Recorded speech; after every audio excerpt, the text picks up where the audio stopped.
రేవంత్ రెడ్డి తమ్ముడు పాలనలో తెలంగాణ రాష్ట్రం ఎంత అవినీతి ఆకాశాన్ని అంటుకుందో ఈరోజు నేను కోర్టులో చూశాను. నిన్న కోర్టులో కూడా ఏమైనా ఫైల్ చేశారు వాళ్ళు కౌంటరు.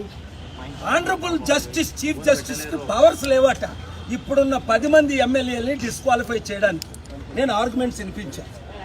ఇందిరాగాంధీని 1975లో ఎందుకు డిస్క్వాలిఫై చేశారు? పార్లమెంట్లో వెళ్ళిన ఓటు హక్కు లేకుండా చట్టవిరుద్ధంగా ఒక ప్రధానమంత్రి అయినా డిస్క్వాలిఫై చేశారు. ఒక ఎమ్మెల్యేలు ఇప్పుడు 10 మంది ఈ ఎమ్మెల్యేలు డిస్క్వాలిఫై చేయొద్దా? Honourable chief justice has heard the matter, respectfully decided to give them counter time 28th November. పిచ్చి పిచ్చి వాగుడు చేసిన ప్రతి ఒక్కరికి బుద్ధి చెప్పడానికే నేను ఈ ప్రెస్ క్లబ్కి వస్తే మీ అవినీతి ఎత్తి చూపిద్దామని. ఈరోజు మీరేం చేస్తున్నారు? ప్రెస్ క్లబ్ని కూడా మేనేజ్ చేస్తున్నావా? రేవంత్ రెడ్డి, నువ్వు రాజశేఖర రెడ్డి కంటే 1,00,000 రెట్లు తక్కువ. ఇలాగే రేవంత్ రెడ్డి రాజశేఖర రెడ్డి కూడా చేశాడు. ప్రతి ప్రెస్ క్లబ్ పెట్టుకుంటా 2007 జూన్ 8 నుంచి 2009 సెప్టెంబర్ 2 వరకు ఏమయ్యాడు? ముక్కలు అవుతా, నీ మొక్కలు దొరకవన్నాను 100 సార్లు ప్రతి ఛానల్ రిపోర్ట్ చేసి. దేవుడు పంపగా తెలంగాణ ఆంధ్ర రాష్ట్ర ప్రజలు రక్షించడానికి వచ్చాను. 1,500 మంది బలి అర్పిస్తే తెలంగాణ ప్రజలకు తెలంగాణ వచ్చింది. నువ్వు చవలా, కేసీఆర్ చవలా, కేటీఆర్ చవలా, కొందరికైతే ఆయనే దొరకలా, అగ్గిపేట దొరకలా. మీరేమో ఇప్పుడు తెలంగాణ అప్పు 8 లక్షల కోట్లు. ఆంధ్ర బడ్జెట్ చూశారు, 13 లక్షల కోట్ల అప్పు. ఆ జగన్ కూడా బయట తిరుగుతున్నాడు. అలాంటప్పుడు రిజైన్ చేయి, లోపలికి వెళ్ళు. లేదా ఏంటిది? పోరాడు. ఒక వరల్డ్ లీడర్ అయి నేను ఇక్కడికి వస్తే ఇక్కడ ప్రెస్ క్లబ్కి మేము డబ్బులు పే చేస్తే ఇక్కడ ప్రెస్ అరేంజ్మెంట్ లేకుండా వారు చెయ్యొద్దా? 5,600 రూపాయలు కట్టించుకొని ఏసీ రూమ్. నాకే ఇంత అవినీతి జరుగుతుంటే మీట్ ద ప్రెస్ పెడదామని వేణు పిలుస్తుంటే అప్పుడు కేటీఆర్ వద్దన్నాడట, ఇప్పుడు రేవంత్ రెడ్డి వద్దన్నాడట. ఆగేది లేదు.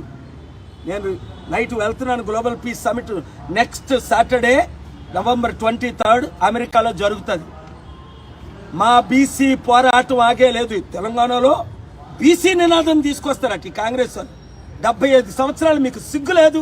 ఒక్క 60% ఉన్న మా బీసీలకి ఒక్కడినైనా ముఖ్యమంత్రి చేశారా మీ కాంగ్రెస్ పార్టీ?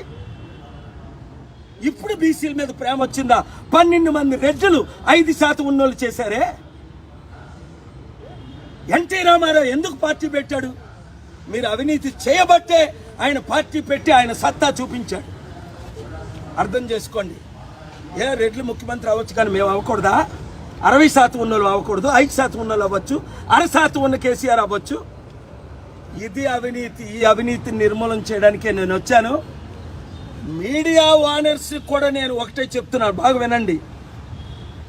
ఈ రాష్ట్రం దేశం బాగుపడాలంటే ఇక్కడ 8 లక్షల కోట్లు తెలంగాణలో అప్పు, దేశంలో ఉన్న 300 లక్షల కోట్ల అప్పు, ఆంధ్రప్రదేశ్లో 13 లక్షల కోట్లు. చంద్రబాబు నాయుడు గారు ఎన్నో చేద్దామని వచ్చారు. ఏం చేశారు?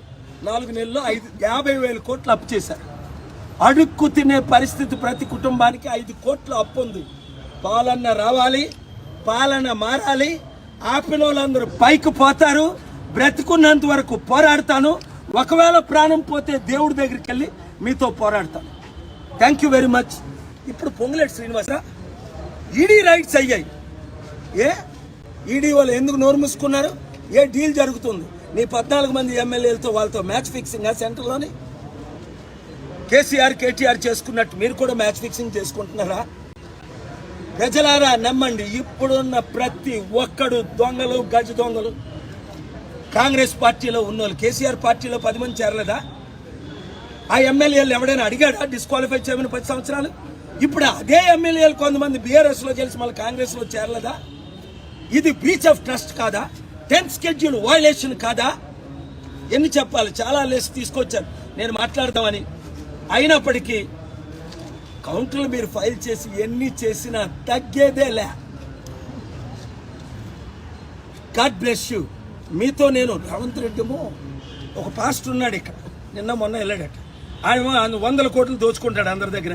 పేదోళ్ళు అందరి దగ్గర ప్రేయర్ చేస్తే 10,000, పేరు పెడితే 20,000, కలిస్తే 30,000, 43 సంవత్సరాలు 2,200 మీటింగ్. ఆయన నా శిష్యుడే, నా దగ్గరకు వచ్చినాడే. ఎప్పుడైనా నేను ₹1 తీసుకున్నానా? 43 సంవత్సరాలు 155 దేశాలు 2,200. కనుక ప్రజలారా మార్పు తీసుకురండి. 7569441275 ఈ వీడియో పీసులు చేసి మొత్తం వైరల్ చేసేయండి. Thank you very much.